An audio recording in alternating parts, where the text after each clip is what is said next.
వి gold trusted gold buyers తాకట్టులో ఉన్న బంగారాన్ని విడిపించి ఈ రోజు ఉన్న మార్కెట్ ధరకే కొనబడును. మరిన్ని వివరాలకు సంప్రదించండి 77107720. అక్టోబర్ 21 పోలీసుల అమరవీరుల ప్రత్యేక దినంగా పరిగణిస్తారు.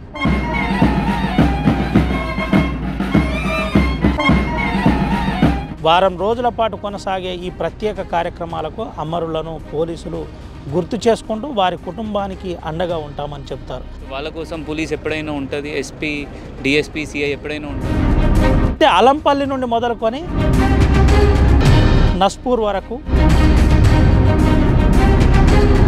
ఆదిలాబాద్ ఏజెన్సీలో అప్పటి పరిస్థితులు, మావోయిస్టులకు పోలీసుల మధ్య జరిగిన భీకర ఎదురుదాడి ఏ విధంగా అప్పుడు జరిగింది, ఎంతమంది పోలీసులు అప్పుడు అమరులయ్యారు. కాకి చొక్కాలోనే ఉన్నారు పోలీస్ అన్నల్లారా, సూర్యుడల్లే ఉదయిస్తుంటారు. పనిచేసిన అధికారులు ఏం చెప్తున్నారో ఆర్టీవీ గ్రౌండ్ రిపోర్ట్లో చూపెడదాం. తెలంగాణలో ఆదిలాబాద్ జిల్లాకు ఒక ప్రత్యేక గుర్తింపు. ఉమ్మడి ఆంధ్రప్రదేశ్లో కూడా ఆదిలాబాద్ జిల్లా అంటేనే హడల్. పోలీసులో అబ్బా ఆదిలాబాద్ జిల్లా అనే చెప్పే పరిస్థితి. ఇప్పటి డీజీపీ నుండి సిటీ నిన్నటి కమిషనర్ మహేష్ భగవత్ వరకు అందరూ కూడా ఆదిలాబాద్ జిల్లాలో ఓనమాలు నేర్చుకొని మావోయిస్టుల పనితీరు, మావోయిస్టుల అణిచివేతపై పట్టు సాధించిన వారే. అది చెబుతూ మనం ఒకసారి ఇక్కడ అమరవీరుల స్తూపాన్ని ఏర్పాటు చేశారు. అమరవీరుల స్తూపం 2001 వరకు చివరి వరకు అమరవీరుల గురించి ప్రధానంగా చెప్పే ప్రయత్నం జరిగింది. ఇదే పోలీసు విధి నిర్వహణలో నక్సలైట్ల చేతిలో ప్రాణాలు అర్పించిన ఉమ్మడి ఆదిలాబాద్ జిల్లాలోని అమరవీరుల స్తూపం. Number 1 Chakrapani CI 1996. ఇది శ్రీరాంపూర్లో జరిగింది.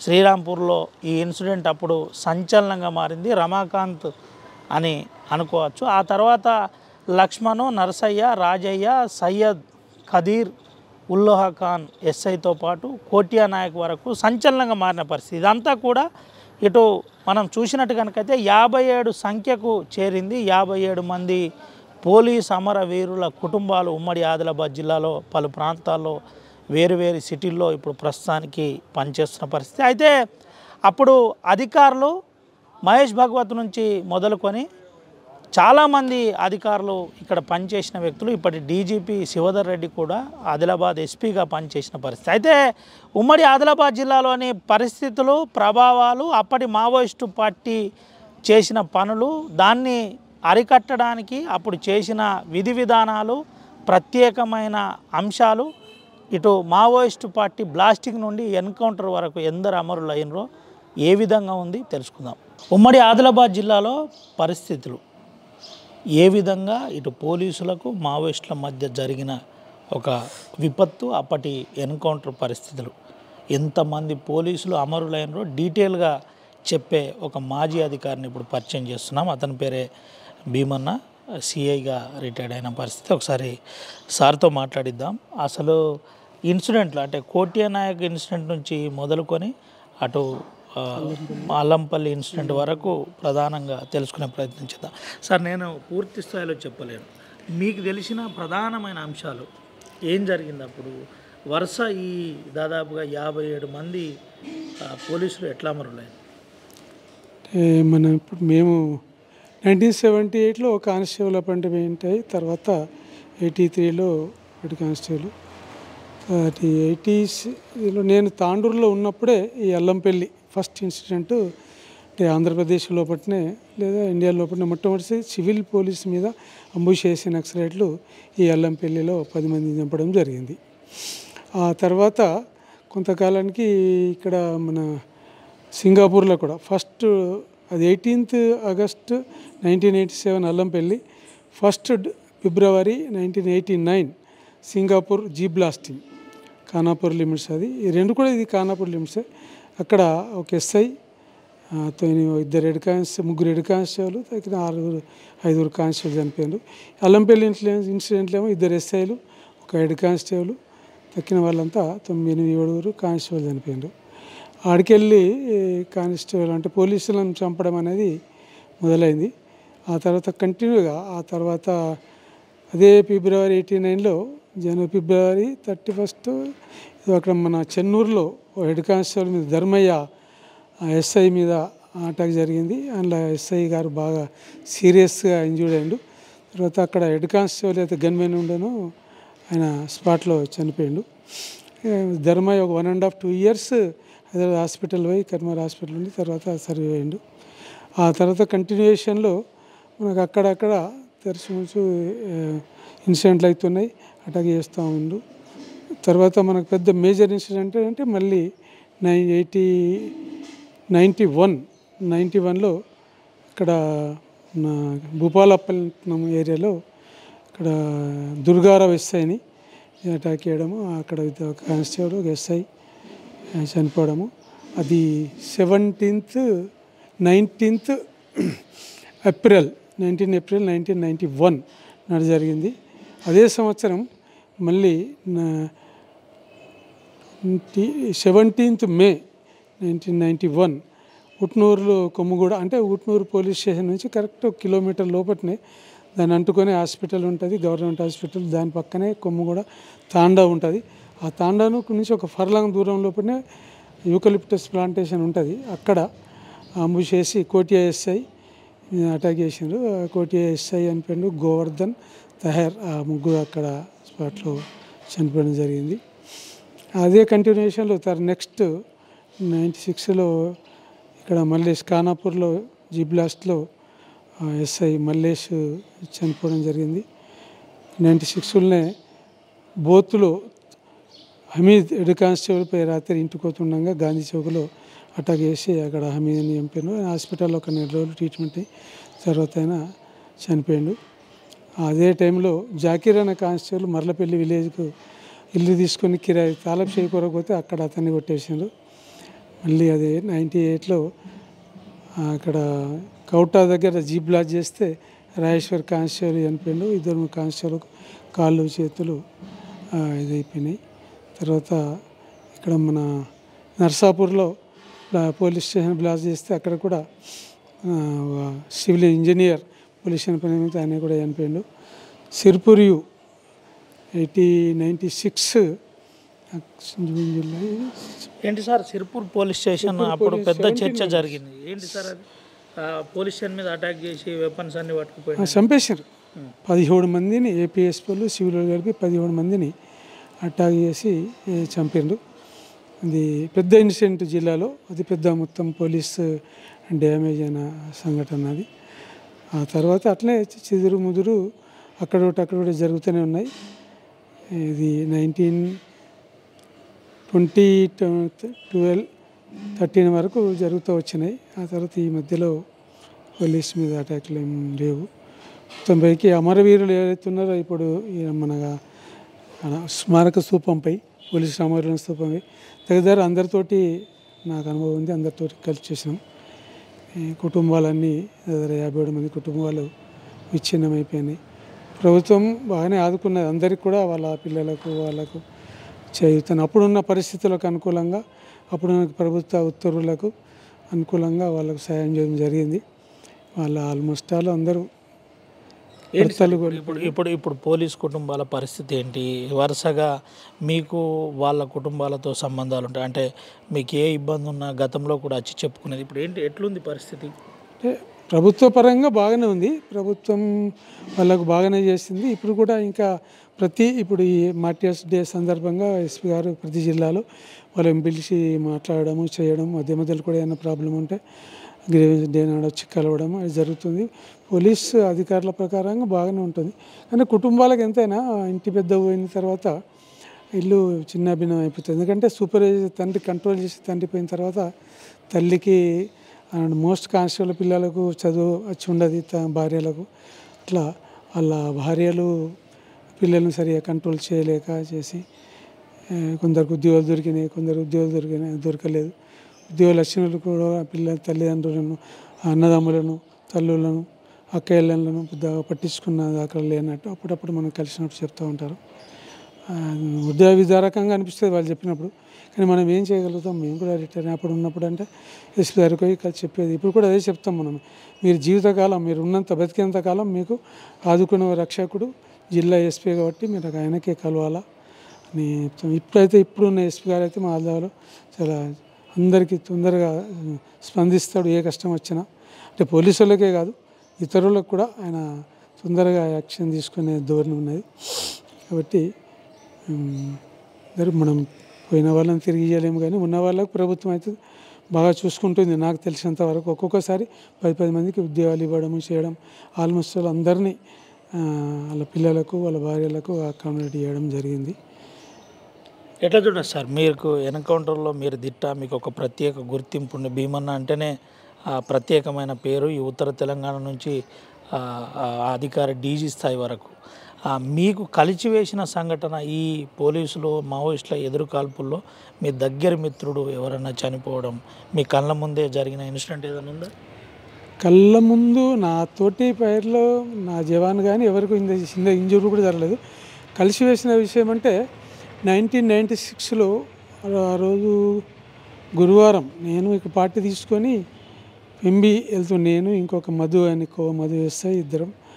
నేను వెళ్తున్నా పార్టీ తీసుకొని మధును నేను అక్కడ తీసుకోవాలనుకుని నేరడిగొండ పోలీస్ స్టేషన్ పోయి ఆయన తీసుకొని ఎంబీ వెళ్తుంటే నేను నేరడిగొండ పోలీస్ స్టేషన్ ముందు ఆపి మధు కొరకు పోలీస్ స్టేషన్ పోతే నా క్లాస్మేట్ హమీద్ అని హెడ్ కానిస్టేబుల్ ఉంది, ఆయన కలిసిండు అక్కడ. అంతకుముందు నేను నేరడిగొండలో నా దగ్గర చేసిండు ఆయన, తర్వాత వాంకిడి చేసిండు, తర్వాత కోటిపల్లి చేసిండు, మళ్ళీ ఆయన బూత్కి వచ్చిండు. అక్కడ పోగానే సార్ ఒక్క నిమిషం నీతో మాట్లాడాలంటే చెప్పాయండి, పక్క తీసుకుపోయి అయిపోయింది. సార్ వాళ్ళు నన్ను టార్గెట్ చేసిండ్రు, నన్ను చంపుతామంటున్నట్టు. మన పాట్నాపూర్లో మీటింగ్ అయింది, నన్ను పండరేని నానక్ సింగ్ అంటే ముగ్గురిని చంపాలని. నేను ఎందుకు చంపాలని అంటే రాంపురం సిఐ గారు మాకు ఈ కళ్ళు అప్పుడు ప్రోహిబిటెడ్ ఉండే కదా, ఈ కళ్ళు దుకాణంలో పట్టుకరమని చెప్తుండే, మేము పట్టుకొస్తున్నాం. ఇక వాళ్ళు ఏం చేస్తున్నారో పట్టుకొచ్చుడైతే మేము ఇడిచిపెట్టుడు వాళ్ళు, దీంట్లో ఏదో మాకు చెడ్డ పేరు వచ్చింది సార్, నన్ను చంపుతా అంటారు, నాకు ట్రాన్స్ఫర్ అయిపోయి సార్ మీరు దయచేసి. నా క్లాస్మేట్ కాబట్టి నన్ను బాగా ప్రాధాన్యపడితే నేను ఇవాళైతే నేను ఉరిగిపోతున్నా. మళ్ళీ మంచి క్లోజ్ ఫ్రెండ్, స్పోర్ట్స్ మ్యాన్ ఆయన మంచిగా, నేను స్పోర్ట్స్ వాటి స్పోర్ట్స్ కాబట్టి మంచి చెఫ్ ఫిట్ మంచి అందగాడు. నేను మీద मैं जा रहा हूँ 2 दिन के बाद मैं आता शनिवार के दिन आ जाओ अपन जाके इस पर मिलके तुम्हारा ट्रांसफ़र करा दो అని చెప్పి వెళ్ళి పెంబి చేరుకున్నా. పెంబిలో రాజా అని ఇస్తే ఉండే, నేను మధు రాజా ఇంట్లోకి పోయి అవి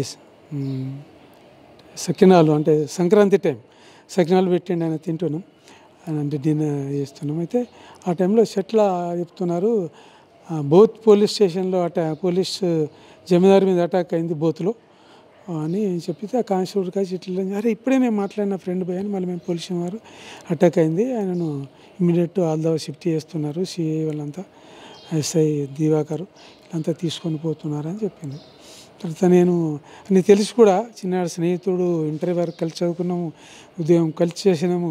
ఆ పరిస్థితుల్లో కూడా నాకు ఎందుకంటే నా ప్రోగ్రాం నేను లోపలికి వెళ్ళిపోవాలి, అలా ప్రోగ్రాం కంప్లీట్ చేసుకొని శనివారం వచ్చిపోయి హాస్పిటల్ చూస్తే పాపం చేతి గట్టిగా పట్టుకొని చెప్పిండు, సార్ నేను ఎవరికి చెప్పలేదు, అటాక్ అయిందంటే అటాక్ అయింది అంతవరకు తెలుసు నాకు, నేను మీకు చెప్తున్నా సార్ అని.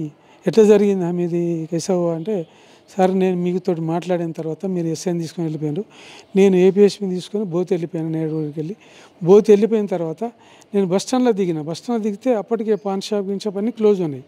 అప్పటికి 8 అవుతుంది, పాన్ షాప్ ఇవ్వండి అన్నేచురల్గా ఉంది, ఎట్లయిందో అని కొద్దిగా అబ్జర్వ్ చేసి నేను పోలీస్ స్టేషన్ అయినా. పోలీసు పోయి సత్యం రైటర్ కానిస్టేబుల్ కలిసి సత్యం ఒక్కసారి నువ్వు టౌన్లోకి పోయిరా, నేను ఇంటికోవాలి, నాకు ఏదో అనుమానం వస్తుందా ఎటు ఉన్నది పరిస్థితి అంటే ఆ సత్యం పోయిండు, అటు వెళ్ళిపోయిండు, రాలేదు. ఆ తర్వాత సాదత్ ఎల్ల నా తోటి జమీదారు ఉండే, ఆయనకి చెప్పిన సాదత్ తుమ్తో జాకే అంటే ఆయన కూడా వెళ్ళిపోయాడు, ఆయన కూడా అటు వెళ్ళిపోయాడు. ఏదైనా ఉంటే చెప్తుండ్రు కదా ఏం లేదేమో అని నేను నడుచుకుంటూ పోయినా. టాక్సీస్ దగ్గరికి పోయి టాక్సీస్ పక్క పంటే ఒక టేలా ఉంటుంది, అప్పటికి దగ్గర కూడా అన్ని మూసినాయి, ఒక టేలా మాత్రం ఓపెన్ ఉంది. అందరికి 2 సిగరెట్ దేరే అంటే సిగరెట్లు ఇచ్చిండు. వాళ్ళ షారిటీ చూసినా బాగానే ఉంది పరిస్థితి. ఒక సిగరెట్ ముట్టించుకున్న ధైర్యానికి ఒక జేబులో పెట్టుకున్న తిన్నగలుగుతాను. ఆడికెళ్ళి గాంధీ చౌక్ వరకు, గాంధీ చౌక్ గోడ పంటే ఒక వ్యక్తి ధోతి కట్టుకున్నాడు కూర్చున్నాడు. ఆ కూర్చున్న వ్యక్తి నన్ను చూసి నిలబడ్డాడు. వాడు చూస్తే మామూలు మనిషి ఉన్నాడు కదా అనుకుని నేను కొంచెం ముందుకెళ్తే నన్ను ఫాలో అవుతుంటే ఇటు పోతున్నాడు, నేను ఎమ్మడొస్తారా అని కొద్దిగా ముందుకు పోయినాక రెడ్డి ఉన్నాడు టీచరు, వాళ్ళ ఇంటి ముంగడికి పోయినా, వాళ్ళ ఇంటి ముందు దాటినా నేను 10 అడుగులు. వాడు ఆ తలుపు కొట్టిండు. ఆ తలుపు కొట్టి తను ఇట్లా చూస్తాడు, తలుపు కొట్టిండు. సప్పుడైంది, ఇట్లా చూసి మళ్ళీ ముందుకెళ్ళినా. అంతే 4 అడుగులు నడిచినా లేదు, వెనక్కి ఫైరింగ్ ఎత్తుంది నా మీద. 3-4 రౌండ్లు పడి నేను తిరిగి చూసినా. ఇంతకింతే ఉన్నారు ఇద్దరు వెపన్స్ పట్టుకొని, ఇద్దరు ఎదురురి చేతులు పట్టుకున్నా. అప్పటికి ఒక నాకు రౌండ్ దాకింది. ఆయన ఆజానుభావుడు ఇట్లా పట్టుకొని నొక్కుతూ ఉంటే వాళ్ళిద్దరు అటు పడిపోయారు. అప్పటికే నాకు 3 రౌండ్లు పడ్డాయి. నేను కూడా పడిపోయినా. వాళ్ళు అటే ఉరికినారు.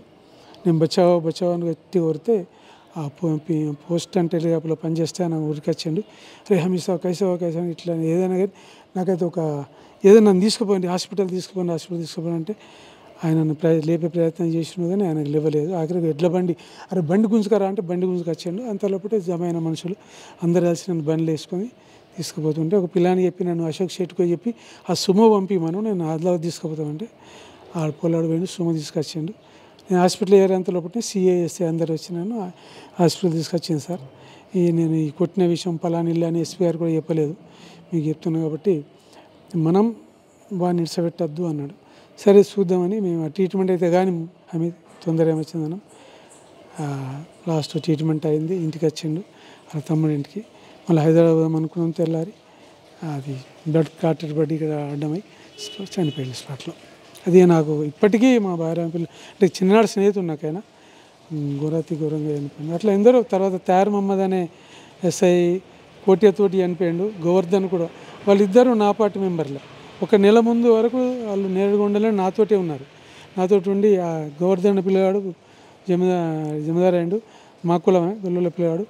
అన్న నేను మరదలను తెచ్చుకున్నానే, నేను పార్టీలో ఉన్నా, నేను ఇందరవెల్లి రూమ్ తీసుకున్నా, ఆ రూమ్లో ఉంటా అన్న, నేను మీ మరదలు ముత్తుకుంటుంది, నేను పోతానే, నన్ను ఎట్లా నేసి వాపస్ చేయని అన్నాడు. ఎట్లా ఆలోచిస్తుంటే తయారమ్మది అంతకుముందు 2 రోజుల ముందు ఒక ఇన్సిడెంట్ అయింది నేరుగొండలో. అంటే మేము రాత్రి 9 అయింది, 10 అవుతుంది అనుకుంటా. బోత్ పోలీస్ స్టేషన్లో ఏం చెప్పారు, సార్ 5 జిన్నీలకు ఒక్కడేసారి అగ్గి తగిలింది, నేను ఒకసారి అట్లా వచ్చానని అందరూ అంటున్నారు సార్ అన్నాడు. చూస్తే నేను పార్టీ వాళ్ళకు రెస్ట్ ఇచ్చేసినారు. నాతో ఎవరు ఒక గన్ మీద తప్ప. ఇద్దరేమండి, తయారు మహమ్మద్, తర్వాత ఇంకో ఏలియా అని ఇప్పుడు షేక్ రిటైర్ అయ్యిండు నా బ్యాచే, వాళ్ళిద్దరే ఉన్నారు. సలీమన్ డ్రైవర్ ఉన్నాడు. బండి తీయవా అన్న, ఏం కాదు తీయండి సార్, ఇవ్వలేరు, ఏం కాదు మీరు తీయండి. బండి తీసి ఇటు నేరుగొండకి చక్కగా ఈ బోత్ పోయేతో వల్ల డైరెక్ట్ వెళ్ళిపోయినాం. తేజాపూర్ దాటినాక ఒక డౌన్ వస్తుంది, ఇట్లా డౌన్ చల్లగా ఉంటుంది, చలికాలంగా కొద్దిగా ఇట్లా ముందుకు వెళ్ళంగానే పెద్ద మామిడి చెట్టు పడిపోయినది కింద. నేను సలీం అయిపోయింది మన పని, నువ్వు ఎటు వీలైతే అట్లా లెఫ్ట్ తీసుకో, లెఫ్ట్ అయితే లెఫ్ట్, రైట్ అయితే రైట్ తీసుకోనగా నా పిల్లలు లెఫ్ట్ గుంజుకున్నాను. లెఫ్ట్ తీసుకుని దూరం పోయినాం, ఫైరింగ్ ఏమి రాలేదు. చక్కగా చర్చి దిక్కు వెళ్ళిపోయాం. దూరం చర్చి ఉంటుంది, అపచారాల చర్చి దిక్కు చర్చి కాడికి వెళ్ళి మళ్ళీ మెయిన్ రోడ్కి వచ్చాం. ఇది ఆ రోడ్డు అక్కడ వాగు ఉంటుంది, వాగు దాటంగానే అక్కడ జిన్నింగ్ ఉంటుంది, ఆ జిన్నింగ్లో పోయి అందరిని పండుకొని అందరు లేపి నీళ్ళు వేరే నీళ్ళు అట్లా 5 జిన్నింగ్లు తింపుకుంటూ అందరిని తయారు చేసి అవన్నీ జిన్నింగ్ ఆపుకుంటూ ఆడికెళ్ళి సొనాల, మళ్ళీ ఆడికెళ్ళి 18 కిలోమీటర్ ఉంటుంది, మళ్ళీ సొనాల పోయి సొనాలు కూడా ఆర్పేసినాం. ఆ తెల్లారి వచ్చినాక నా భయపడ్డాడు, ఈ సార్ తోటి ఉంటే నన్ను ఎప్పుడన్నా నేను చనిపోయా అన్నా, నా పిల్లలకి ఇంత ఉన్నారే నన్ను వాపస్ చేయంటే పంపించాను.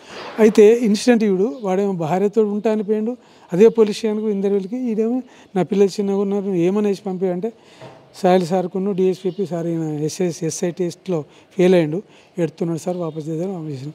వాళ్ళిద్దరు కోటితోటి పోయి అక్కడ చనిపోయారు విత్ ఇన్ 1 month. అంటే ఒక్కొక్కసారి ఆలోచిస్తే పిల్లలు బతుకుతామని పోయి చనిపోయాను. ఎవరైతే సత్తమని తిరిగినారో వాళ్ళందరూ బతికిండ్రు, భయపడ్డోళ్ళే. మీరు కూడా ప్రాణానికి తెగించే ఏదైతే అదే అటు మావోయిస్టులు పుట్టినవాడికి మరణం తప్పదని చిన్నప్పుడు మా తల్లి నాకు కాలుతో నేర్చింది. పుట్టినోడు ఏం చేస్తారు, ఆ సాగుకు భయపడద్దు, ఉన్నందరూ పుల్లెక్క బతకాలి. అదే మీ జీవితకాలం అట్లనే. ఇప్పటికి కూడా నేను ఎటువంటి పరిస్థితి రిటైర్ అయినా నేను ఎవరికి భయపడలేదు. మా ఉద్యోగం అట్లే చేసినామో ఇప్పుడు కూడా అట్లనే మాట్లాడతాం. ఎట్లా చూడదు సార్, అంటే ఇటు మావోయిస్టులే చనిపోయినారని కొంతమంది ఒక పెద్ద చర్చ జరుగుతుంది, కానీ ఈరోజు పోలీస్ కుటుంబాలు కూడా అదే మావోయిస్టుల చేతుల్లో బ్లాస్టింగ్లో ఎన్కౌంటర్లో చనిపోయిన కుటుంబాలు దుఃఖ సాగరంలో ఉన్నాయని అంటున్నారు. దీని మీద ఒక అధికారిగా, మాజీ అధికారిగా ఏం చెప్తారు మీరు? అంటే ఇదేమో మనం ప్రభుత్వ పరంగా ఒక ఉద్యోగరీత్యా మన లెజిస్లేషన్ ఉద్యోగరీత్యా మన విద్యుక్త ధర్మం నిర్వర్తించడానికి ప్రాణాలను కోల్పోవడం, అక్కడనే వాళ్ళు కమిటెడ్, వాళ్ళకి ఇంకా ఏరే ఆశయం లేదు. ఇక్కడ మనము మన సొసైటీలో సంఘంలో గౌరవం ఉండాలా, అమ్మ నాన్నలను చూడాలా, భార్య పిల్లలను చూసుకోవాలా, అక్క చెల్లెల పెండిలు పేరెంటాలు చూసుకోవాలా. అది ఇక్కడ ఉన్న ఒక ఉద్యోగస్తుడి యొక్క ప్రథమ ధైర్యం. అక్కడ పోతే ఏమున్నదంటే వీళ్ళు మానసిక స్థితి బాగుండి ఉండొచ్చు, వాళ్ళు ఫిలాసఫర్లే కావచ్చు, అంకిత భావంతో పోయిన వాళ్ళే చేస్తారు. ఈ అంకిత భావంతో పోయిన వాళ్ళు కూడా వాళ్ళు ఆలోచించకపోయింది ఏమిటంటే మనం ఏదైతే చేస్తున్నామో మనల కన్న తల్లి, నువ్వు ఎక్కడికి వెళ్ళి వచ్చినావు, తల్లి తండ్రి కుటుంబం ఉంటుంది, ఆ కుటుంబాన్ని అస్సలు పట్టించుకోకుండా ఇక్కడ ఎదిగిన చెక్క చెల్లెళ్ళు ఉంటారు, ఊరి మీద తిరుగుతుంటారు, ఏదైనా అన్నదమ్ములు హవారాయి తిరుగుతుంటారు, తల్లిదండ్రికి వెళ్ళిపోయి ఇష్టోడు ఉన్నాడు. ఇవన్నీ పక్కన పెట్టి వాడు మాత్రం తుపాకీ పట్టుకొని నేను ఇది సాధిస్తా అది సాధిస్తా, మీకు ఇది భూములు ఇప్పిస్తా, ఇది తిరుగుతూ ఉంటాడు. అది నేను తిరిగేటప్పుడు అందరికీ అదే చెప్పేది, సరే నీ కొడుకు మనవుల్లోకి వెళ్ళి పలానాడు పోయిండు, మరి వాళ్ళ కుటుంబ పరిస్థితి ఏముంది, ఇక్కడ ఉంటే వాళ్ళ ఇల్లుకు అలాగ అకాయిలకు పెళ్ళిళ్ళకో పేరెంట్కి ఉపయోగపడే కదా, అవును సార్ ఉపయోగం. మరి అక్కడ పోయి చెప్తున్నా అవుతుందా, మీరు నమ్ముతారా అట్లా అంటే, ఎట్లా నమ్ముతాం సార్, వాని కుటుంబమే సరిగా లేదు, వాడు అక్కడ పోయి చేస్తుంటే మేము ఎట్లా నమ్ముతాం అంటే, అది బాధ్యత లేని వ్యక్తిత్వము. ఏదో సాధిస్తామని ఎవరో తుపాకి బట్టి ఎవరో మావో సిద్ధాంతాన్ని పట్టుకొని చూస్తున్నారు. అది ఎప్పటికీ సక్సెస్ కాదు. వాళ్ళు ఒకరోజు లేకుంటే ఒకరోజు అయితే పోలీస్ ఎన్కౌంటర్లో చనిపోతారు, లేదా పోలీసులు ప్రభుత్వానికి పోలీసు లొంగిపోవాల్సిందే తప్ప దానికి ఆల్టర్. ఇవాళ మనం చూసినట్లయితే నేను ఆ రోజున చెప్తున్నదే నిజమైంది. ఇవాళ అంత తిరిగి అంత ఎదిగి కూడా 1000 మంది ఎదిగి కూడా ఇవాళ ఏమైంది, మల్లోజుల అదే అడగబోతున్నా. మల్లోజుల వేణుగోపాల్ గారు మేధావైనా అలా తమ్ముడు రామజీ చనిపోయాడు, కోటేశ్వర చనిపోయినప్పటికీ అంత దూరం పోయి కూడా లాస్ట్లో ఏమైంది, ఆఖరికి అంతే పోలీసుకు మళ్ళీ ప్రభుత్వానికి సరెండర్ అయ్యి మళ్ళీ జనజీవన సవంతరావు కలిసి అది కరెక్ట్ కాదు, ఇవాళ ఇప్పుడు రాజ్యాంగం చూడమని వాళ్ళ నోటి నుంచే చెప్తున్నారు కదా. అంటే ఇది ఉద్రిక్తతతో అంటే పరిస్థితులు వాళ్ళు తప్పుతో పోయిందని చెప్పడానికైతే వీల్లేదు. అది మనము as a being a police officer, ఒక ప్రభుత్వ ఉద్యోగిగా నేను చెప్పేది వాళ్ళు పోయితే తప్పు అని. కానీ వాళ్ళ మానసిక స్థితి ఏంటంటే అప్పుడున్న రాజరికం లేకున్నా దొరల వ్యవస్థ లోపల, పెత్తందారుల వ్యవస్థ లోపల, గ్రామాలలో ప్రభుత్వం లోపల కూడా బాగా అరాచకాలు ఉండేవి. దాన్ని తట్టుకోలేకనే కొందరు మేధావులు ఇటువంటి పనులు చేసిండేమో అనుకుంటున్నాం. ఇప్పుడు కూడా మనం కొన్నిసార్లు చూస్తే, ఇప్పుడు మీ ద్వారా కూడా మీ ఏరియాలో చూస్తే ఇప్పుడు నక్సలైట్ ఎప్పుడైతే తక్కువ పడ్డదో, ఇప్పుడు అక్కడ పెత్తందారులు ఎంత దౌర్జన్యం చేస్తుండో నువ్వు ప్రత్యక్షంగా మీరే చూస్తున్నారు. మీ ఏరియాలో ఎంతమంది భూములు తీసుకుంటున్నారు, ఎంతమంది జాగాలు పోతున్నాయి, ఎంతమందిని రాయించుకుంటున్నారు నోటరీ. ఇవన్నీ చూసినప్పుడు అనిపిస్తుంది వాళ్ళు బాగానే చేసిండ్రేమో, బాగానే చేస్తున్నారు. ఇప్పటికైనా ప్రభుత్వం ఇటువంటి వాటి మీద దృష్టి పెట్టి సంఘ విద్యార్థులకు అవకాశం ఇవ్వకుండా పేదలను కాపాడతారని ఆశిస్తూ ఈ అవకాశం ఇచ్చిన.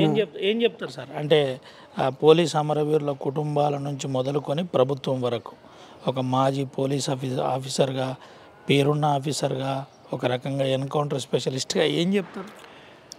విధి నిర్వహణలో ప్రాణాలు కోల్పోయిన వారి కుటుంబాలను ఇప్పటికైనా ఒకసారి ఒక స్పెషల్ ఆఫీసర్ని వేసి వాళ్ళ కుటుంబ స్థితిగతులు ఎట్లున్నాయి, దానికి మంత్లీ ట్రైసా నెలకు ఒకసారా, 3 నెలలకు ఒకసారా, 6 నెలలకు ఒకసారా ఒక ఆఫీసర్ని స్పెషల్గా వీళ్ళ వెల్ఫేర్ కొరకు పెట్టి అలా వెల్ఫేర్ చూడాల్సిన బాధ్యత అది ప్రభుత్వం మీద ఉన్నది. ప్రభుత్వం అంటే మళ్ళీ police head of the department చూసుకోవాల్సిన అవసరం ఉంది. దానికి ప్రభుత్వ సహాయ సహకారాలు కూడా. వాళ్ళ పిల్లలు ఇప్పుడు ఏ స్టేజ్లో ఉన్నారు, తండ్రి ఉంటే ఎట్లుంటుండే, తండ్రి ఉన్న పిల్లలు ఏ విధంగా ఉన్నారు, వాళ్ళ పిల్లలు ఎలా ఉన్నారు, వాళ్ళకి ఏదైనా కన్సిడర్ ఇచ్చి ఏజెల్ను దాంట్లో చిన్న ఏదైనా ప్రభుత్వ ఉద్యోగాల్లో కల్పించినట్లయితే చాలా బాగుంటుంది అని నేను చెప్తున్నా. వాళ్ళకు కూడా ఎవరైతే ఇప్పుడు సరెండర్ అయ్యి వచ్చిందో వాళ్ళ కుటుంబాలకు కూడా వాళ్ళకు ఇప్పుడు ఎట్లా పోయినా ఇప్పుడు వచ్చింది కాబట్టి వాళ్ళకు రిహాబిలిటేషన్ సరే. ఒక మంచి ఆఫీసర్ ఎవరైతే వాళ్ళ కుటుంబాలను పట్టించుకొని అంటే ఇటువంటి సోషల్ అవేర్నెస్ ఉండి వాళ్ళకు ఏది చేస్తే వచ్చిన వాళ్ళకు వాళ్ళ జీవితం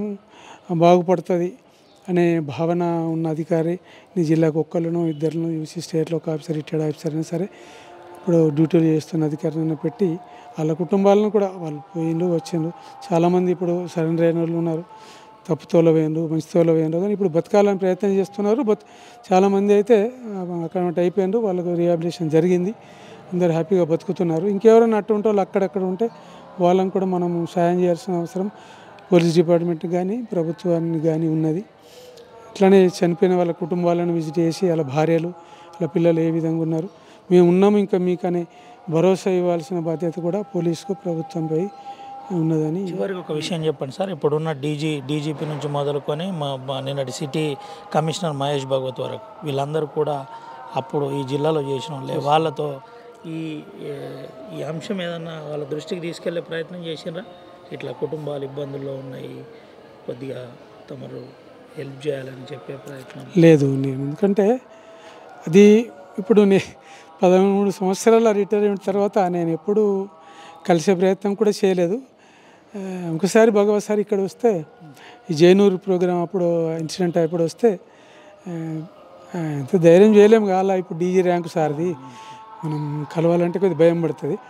అయినా సార్తో కలిసి చేసినాం కాబట్టి అది కూడా కలిసినాం. ఎందుకు కలిసినామంటే సారే వస్తే ఎవరు చెప్పినారు భీమన్న మాట్లాడంటే నేను మాట్లాడినా. సార్ భీమన్న మాట్లాడుతున్నా సార్ అంటే భీమన్నమై తెర ఏరియా మారే ఆజాతో ఉట్నూరు ఆరు అంటే ఉట్నూరు పోయి కలిసి మాట్లాడినా. అప్పుడు బాగా పేరున్న ఎస్పీ ఈ ప్రాంతంలో వరుస ఇన్సిడెంట్ల మీద పోలీసుకు ధైర్యం ఇచ్చిన ఎస్పీ పేరు ఎవరిదైనా చెప్తారు?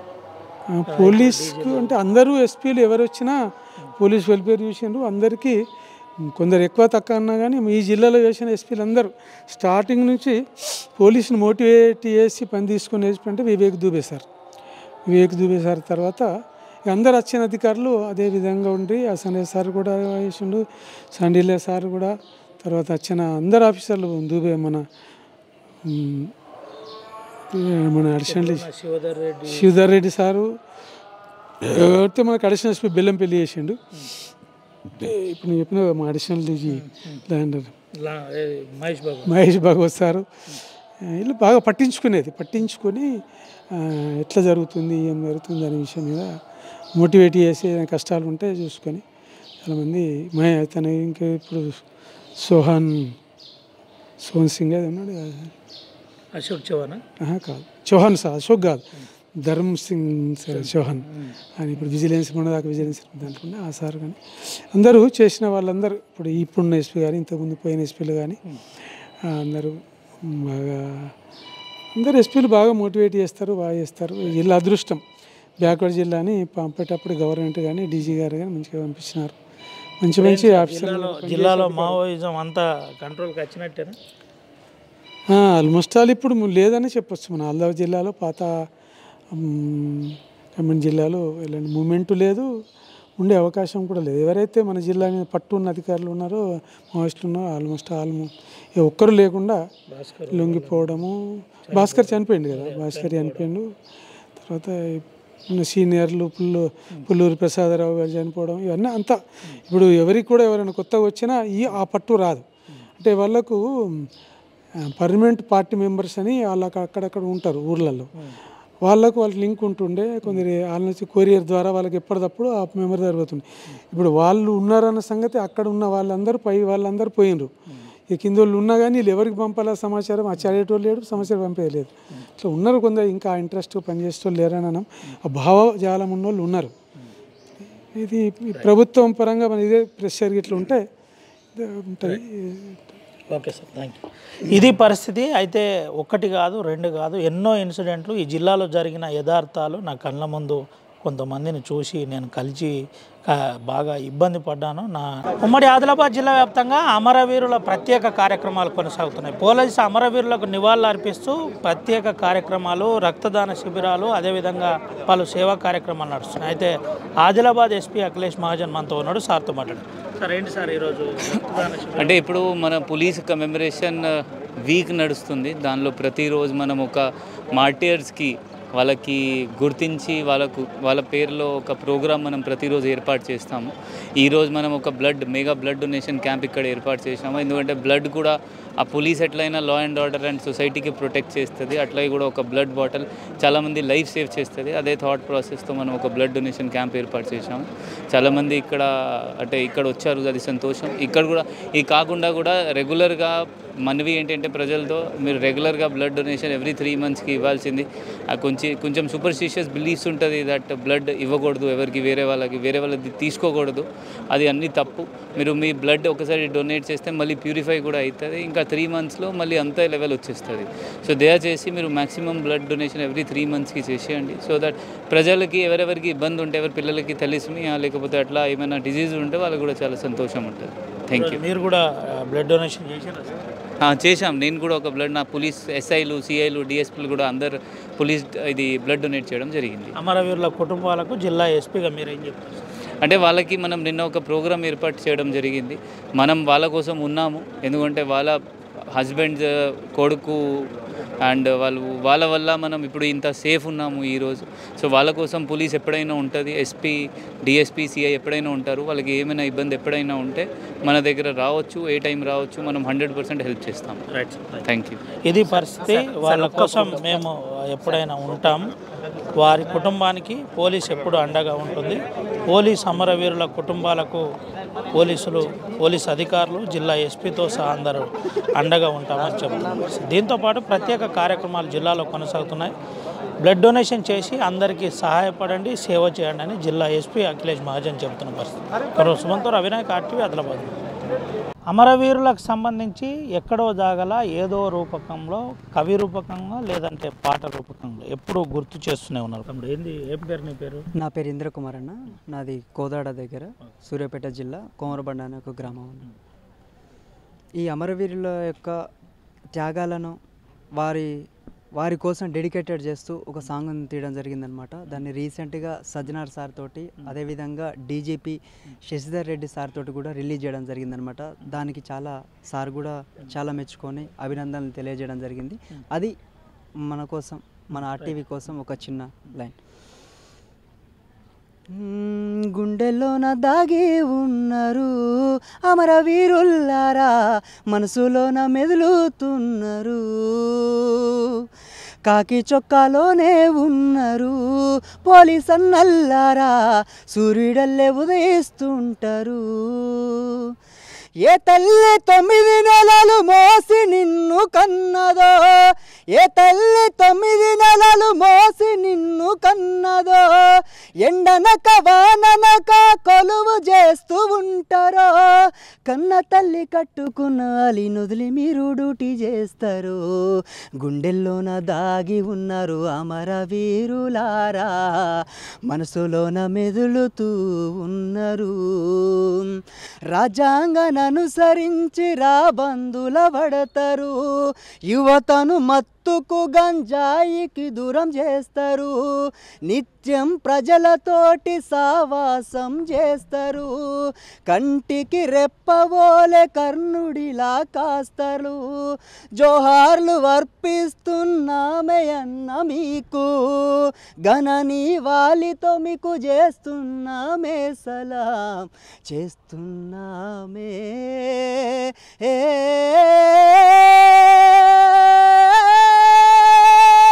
పోలీసు అమరవీరులారా, అమరవీరులారా. Thank you so much. Police అమరుల గురించి చూపెట్టే ప్రయత్నమే ఆర్టీవీ ఒక చిరు ప్రయత్నం. పూర్తి స్థాయిలో అందించకపోవచ్చు, కానీ ఒక ప్రయత్నం అయితే చేస్తున్నాం. మనతో పాటు కొంతమంది ముఖ్యమైన అధికారులతో, అప్పుడు పనిచేసిన అధికారులతో మాట్లాడించి ఆ ఇన్సిడెంట్లు ఏ విధంగా జరిగినాయి, నిజంగా పోలీసులకు ఎటువంటి ఛాలెంజింగ్ అప్పుడు పనిచేయవలసి వచ్చింది, ఎట్లా ఇన్సిడెంట్ జరిగినాయి, ఎందుకు చనిపోవాల్సి అమరులు కావాల్సి వచ్చింది తెలుసుకున్నాం. మనతో పాటు ఆదిలాబాద్ డిఎస్పీ జీవన్ రెడ్డి గారు మాట్లాడిద్దాం. ఏంటి సార్, మీరు అయితే అప్పటి నుంచి జిల్లాలో ఉన్నారు, ముందు నుండి ఏంటి అసలు పరిస్థితి? నేను 1997 నుంచి ఆదిలాబాద్ జిల్లాలో పనిచేయడం జరిగింది. ఈ జిల్లాలో ఎంతోమంది పోలీస్ అధికారులు, పోలీస్ సిబ్బంది మావోయిస్టులను ఎదుర్కోవడంలో వారి ప్రాణాలను అర్పించడం జరిగింది. ఈ సంఘ విద్రోహ శక్తులు, మావోయిస్టులు వీళ్ళందరినీ ఎదుర్కోవడానికి మా పోలీసు అధికారులు, సిబ్బంది ఎంతో కష్టపడి జిల్లాలో మావోయిస్టులను లేకుండా చేయడం జరిగింది. ఇప్పుడు ఈరోజు మన ఉమ్మడి ఆదిలాబాద్ జిల్లా ప్రశాంతంగా ఉన్నదంటే ఈ పోలీస్ అమరవీరుల త్యాగమే అని చెప్పచ్చు. ఎంతోమంది వారు త్యాగం చేసి వారి కుటుంబాలకు ఎంతో దుఃఖం మిగిల్చినప్పటికీ వారి త్యాగాల మూలంగా ప్రజలందరూ ఈరోజు ఫ్రీగా స్వేచ్ఛగా ఉండగలుగుతున్నారు జిల్లాలో. మేము వచ్చిన తర్వాత కూడా చాలామంది పోలీస్ అధికారులు సిబ్బంది కూడా చనిపోవడం జరిగింది. మల్లేష్ ఎస్ఐ ఖానాపూర్ బ్లాస్టింగ్లో కొంతమంది ఆఫీసర్తో పాటు అక్కడ చనిపోవడం జరిగింది. అదే కాకుండా సిసి నస్పూర్లో జరిగిన అక్కడ ఎన్కౌంటర్లో కూడా మన చక్రపాణి ఇన్స్పెక్టర్ గారు మరియు కొంతమంది ఆఫీసర్లు అక్కడ కూడా ప్రాణాలు కోల్పోవడం జరిగింది. అల్లంపల్లి బ్లాస్టింగ్లో కూడా తర్వాత మిగతా ఆదిలాబాద్ జిల్లాలో వేరువేరు చోట్ల జరిగిన సంఘటనల మూలంగా కూడా చాలామంది పోలీస్ అధికారులు ప్రాణాలు కోల్పోవడం జరిగింది. ఈరోజు ఆదిలాబాద్ జిల్లాలో కంప్లీట్ మావోయిస్టులు లేకుండా చేశారంటే మా పోలీసు అమరవీరుల యొక్క త్యాగం వాళ్ళ మూలంగానే అయిందని చెప్పి మేము చెప్పవచ్చు. ఈ ఓవరాల్ అంశంలో మీకు కలిసివేసిన అంటే పోలీసింగ్ ఇంత ఛాలెంజింగ్గా పనిచేయాలా అనే యథార్థం ఎప్పుడన్నా మీకు ఎదురైందా? చాలాసార్లు మేము పనిచేసేటప్పుడు మావోయిస్టులను ఎదుర్కోవడానికి ఫారెస్ట్లోకి వెళ్ళి దాదాపు 3-4 డేస్ కూడా ఫారెస్ట్లో నిద్ర చేయాల్సి వచ్చింది. ఫారెస్ట్లో కొమ్మింగ్ ఆపరేషన్ చేయాల్సి వచ్చింది. ఎప్పుడు ఏం జరుగుతుందో ఊహించడం కష్టం. అటువంటి పరిస్థితుల్లో కూడా ప్రాణాలను రిస్క్ తీసుకొని మేము మా ఆదిలాబాద్ జిల్లా పోలీసులు ఎంతో కష్టపడడం జరిగింది. ఈరోజు వారందరూ కష్టపడడం మూలంగానే ఇప్పుడు ఇక్కడ జిల్లా మావోయిస్టులు లేకుండా జిల్లా ఉండడం జరిగింది. ఒక పోలీస్ అధికారిగా ఏం చెప్తారు సార్ సమాజం ఈ అంశంలో, అమరుల అంశం? ప్రజలందరూ కూడా ఈ పోలీస్ అమరవీరుల యొక్క త్యాగాలను మనం ఎప్పుడు గుర్తు చేసుకోవాలి. మనం ఏదన్నా మీకు సమాచారం ఉన్నా ఈ సంఘ విద్రోహ శక్తులు కానీ, మావోయిస్టులు కానీ, దొంగలు కానీ, నేరస్తులు కానీ ఎలాంటి సమాచారం ఉన్నా మాకు తెలియజేయండి. మేము మీ పేర్లు వివరాలు గోప్యంగా ఉంచి మేము వారిని అందరిని పట్టుకోవడం జరుగుతుంది. పోలీసుకు మీరు ఎంత సహకరిస్తే మేము ఇంకా అంత గట్టిగా పనిచేసే అవకాశం మాకు ఉంటుంది. Right sir, thank thank you. ఇది పరిస్థితి. అయితే ఇలాంటి యథార్థాలు మరికొన్ని చూపెట్టే ప్రయత్నం చేద్దాం. పోలీస్ అమరవీరుల కుటుంబాలు ఇంకా దుఃఖ సాగరంలో ఉన్నాయని చెబుతున్నారు. మావోయిస్టుల ఎదురుకాల్పుల్లో అటు ఎన్నో కుటుంబాలు రోడ్డున పడ్డాయని అధికారులు చెబుతున్నారు. అయితే ప్రస్తుతం కుటుంబాల పరిస్థితులతో పాటు అప్పుడున్న పరిస్థితుల్లో అంటే దాదాపు 39 సంవత్సరాల క్రితం నుండి ఇప్పటి వరకు పరిస్థితి ఏ విధంగా ఉంది, ఎంతమంది పోలీసులు అమరులైనరు, ఆ రోజు ఇన్సిడెంట్ ఏంటో ఒకసారి మనతో పాటు ఆదిలాబాద్ నిర్మల్ ఎస్పీ జానకి శర్మిల ఉన్నారు. ఒకసారి మేడంతో మేడం ఏంటి మేడం అంటే ఎప్పుడు మావోయిస్టులే చనిపోతారు అనే ఒక రకమైన గ్లోబల్ ప్రచారం జరుగుతుంది, కానీ పోలీసులు కూడా చనిపోయారు, వారి కుటుంబాలు చాలా ఇబ్బందికర పరిస్థితుల్లో ఉన్నాయి. ఎట్లా చూడవచ్చు, మీరు ఏం చెప్తారు దాన్ని? పోలీసు అమరవీరులకి సంబంధించి వారి సేవలను స్మరించుకుంటూ, వారి త్యాగాలను స్మరించుకుంటూ ఈ వారం అంతా మేము రకరకాల ప్రోగ్రామ్స్ చేపట్టడం జరుగుతుంది. సో అందులో భాగంగానే ఈరోజు ఈ కార్యక్రమం చేపట్టాము. దానికి సంబంధించి మనము ఇది గుర్తు చేసుకుంటే అల్లంపల్లి దగ్గర ఒక 10 మంది అసూలు బాసారు, 35 సంవత్సరాలు దాటింది. తర్వాత రాజారావు దగ్గర ఒక 7 మంది చనిపోయారు. తర్వాత తర్లపాడు దగ్గర కూడా కొంతమంది చనిపోవడం జరిగింది. వీళ్ళందరూ పోలీసులు అక్కడికక్కడే స్పాట్ డెడ్ అయ్యారు బ్లాస్టింగ్స్లో. దీనికి సంబంధించి వారి ఫ్యామిలీస్ నేడు ఎంతో సఫర్ అవుతున్నాయి. కుటుంబానికి పెద్ద చనిపోతే వాళ్ళు గవర్నమెంట్ ఇచ్చిన సౌకర్యాలు ఏవైతే ఉంటాయో అవి అందినా కూడా కుటుంబాన్ని పెద్దని కోల్పోయినప్పుడు జరిగే బాధ అనేది చాలా అది వర్ణించలేము. కాబట్టి వారికి స్వాంతన కలిగించేలాగా వారిని మొదటి రోజు పిలిపించి వారి ఫ్యామిలీస్తో మాట్లాడి వారిని గౌరవించి పంపించడం జరిగింది. అలాగే అమరుల త్యాగాలను గుర్తు చేసుకుంటూ కూడా మేము ఈ వారం అంతా కూడా వీక్ లాంగ్ ప్రోగ్రామ్స్ చేస్తూ ఉన్నాం. ఏం ప్రోగ్రామ్ చేస్తున్నారు మేడం? అంటే ఏ రకమైన ప్రోగ్రాంలు ఉండబోతుంది? వారి కుటుంబాలు ఇంకా ఇబ్బందుల్లో ఉన్నాయని బయట ప్రచారం జరుగుతుంది. ఇటువంటి అంశాలు ఏదన్నా ఎస్పీల దృష్టికి, ఐపీఎస్ల దృష్టికి వచ్చారా? ఏంటి అసలు? మేము మా దగ్గర ఎవరైతే ఉన్నారో వారికి మన పర్సనల్గా మాట్లాడడం జరిగింది. వారికి సంబంధించినంత వరకు ఏ రకమైన ప్రాబ్లమ్స్ లేవు. లాస్ట్ ఇయర్ కొన్ని చెప్పారు, అవి ఈ సంవత్సరం అన్నీ కూడా క్లియర్ చేయడం జరిగింది. సో అంటే ఉమ్మడి ఆదిలాబాద్ జిల్లాకు సంబంధించిన అమరవీరులు చాలామంది డిఫరెంట్ డిస్ట్రిక్ట్స్లో ఉన్నారు ఇప్పుడు. సో వారు అందరు కూడా బాగానే ఉన్నారని అనుకుంటున్నాను. ఎందుకంటే డిపార్ట్మెంట్ అనేది ఒక కుటుంబంలో ఉంటాం మేము. సో మా కుటుంబంలో ఎవరికైనా ఏదైనా జరిగితే ఎలా స్పందిస్తామో అలాగే డిపార్ట్మెంట్ అంతా కూడా స్పందిస్తూ ఉంటుంది. వారికి ఏ అవసరం ఉన్నా కూడా తీర్చడం జరుగుతుంది. ఈ ఏదైనా సమస్య ఇప్పుడున్న డీజీ స్థాయి నుండి మొదలుకొని కింది స్థాయి వరకు అందరూ ఆదిలాబాద్ జిల్లాలో పనిచేసిన వారే ఉన్నారు. ఎప్పుడన్నా ఈ అంశాల్లో మాట్లాడుకునే ప్రయత్నం ఏదైనా జరుగుతుందా మేడం? మీరు పోయినప్పుడల్లా డెఫినెట్గా జరుగుతుంది. ప్రతి ఒక్కరు కూడా ఆదిలాబాద్లో పనిచేశారు కాబట్టి ఆదిలాబాద్ అంటే అందరు అధికారులకు కూడా ఒక ప్రత్యేకమైన అభిమానం ఉంది ఉమ్మడి ఆదిలాబాద్ జిల్లా. సో నిర్మల్ కూడా ఉమ్మడి ఆదిలాబాద్ జిల్లాలో ఒక పార్ట్ కాబట్టి కూడా ఆఫీసర్స్ అందరూ స్పెషల్ ఇంట్రెస్ట్ చూపిస్తారు. ఇప్పుడు ఎట్లుంది మేడం పరిస్థితి ఏంటి? మీ జిల్లాలో ఏమైనా కదలికలు ఉన్నాయి? మన దగ్గర నిర్మల్లో అయితే ఏం లేవు, ప్రస్తుతానికి ఏం లేవు. ఏం చెప్తారు మేడం వారి కుటుంబాలకు? జిల్లా ఎస్పీగా మీరు ఏం చెప్తారు? ఒక ఆయన శ్రీనివాస్ అని యూజీ ఉన్నాడు, ఆయనకి కూడా మేము వాళ్ళ మదర్తో అప్పీల్ చేశారు ఇంటికి రండి తొందరలో అని. వారు కూడా వచ్చి జనజీవన స్రవంతిలో కలుస్తారని కోరుకుంటున్నాము. గవర్నమెంట్ కూడా అన్ని రకాల సహాయ సహకారాలు అందిస్తుంది. అలాగే మరొక్కసారి ఈ అమరవీరుల త్యాగాలను గుర్తు చేసుకుంటూ వారికి శ్రద్ధాంజలి ఘటిస్తున్నాం. Thank you. ఇది పరిస్థితి. అమరవీరుల త్యాగాలు చిరస్మరణీయం, మర్చిపోలేంది. వారి కుటుంబాలు రోడ్డున పడ్డాయి. ఇంటి పెద్ద లేకపోతే ఎంత ఇబ్బంది ఉంటుందో చెప్పనక్కర్లేదని జిల్లా ఎస్పీ చెబుతున్న పరిస్థితి. దీంతోపాటు ఎన్నో కష్టాలు, ఎన్నో ఇబ్బందులు ఇంకా కళ్ళకు కట్టినట్టుగా వారి కుటుంబాల్లో కనబడుతున్నాయి. ఇంటి పెద్ద లేకపోతే ఇబ్బందికరంగా ఉంటుంది. అటువైపే కాదు ఇటువైపు కూడా చూడాలని జిల్లా ఎస్పీ చెబుతున్నారు. ఎవరైనా నిజంగానే మావోయిస్టు పార్టీకి సహకరించే వాళ్ళు ఉంటే కఠినంగా ఉంటుంది. అదే దాంతోపాటు కొంతమంది ఎవరైతే పార్టీలో పనిచేసేవారు ఉన్నారో వాళ్ళు లొంగిపోవాలి. ఎక్కడ కూడా అవాంఛనీయ సంఘటనలు జరగకుండా ఉండాలని చెబుతున్నారు. అధికారులు జిల్లా గురించి ఎప్పటికప్పుడు చెబుతారని, దీంతోపాటు ఇటు అమరవీరుల త్యాగాలు చిరస్మరణీయం, ఎప్పుడు మర్చిపోలేనివి, వారికి శ్రద్ధాంజలి ఘటిస్తున్నాం. ఈ వారం రోజుల పాటు ఉమ్మడి ఆదిలాబాద్ జిల్లా వ్యాప్తంగా నిర్మల్, ఆదిలాబాద్, ఆసిఫాబాద్, ఇటు మంచిర్యాల జిల్లాలో దీనికి సంబంధించిన అమరవీరుల త్యాగాల సంబంధించి స్మరణ ఉంటుంది. వారికి సంబంధించిన ప్రత్యేక కార్యక్రమాలు కొనసాగుతాయని చెబుతున్న పరిస్థితి కనబడుతుంది. తెలుగులో ఫాస్టెస్ట్ న్యూస్ యాప్ ఇప్పుడు కొత్త అవతారంలో 5 సెకండ్లోనే పూర్తి వార్తా సమాచారం మీ చేతిలో. సోషల్ మీడియా ట్రెండ్స్ మీ కళ్ళ ముందుకే live TV and voice search ఆప్షన్స్తో ఇప్పుడే డౌన్లోడ్ చేయండి. యాప్ లింక్ డిస్క్రిప్షన్లో ఉంది.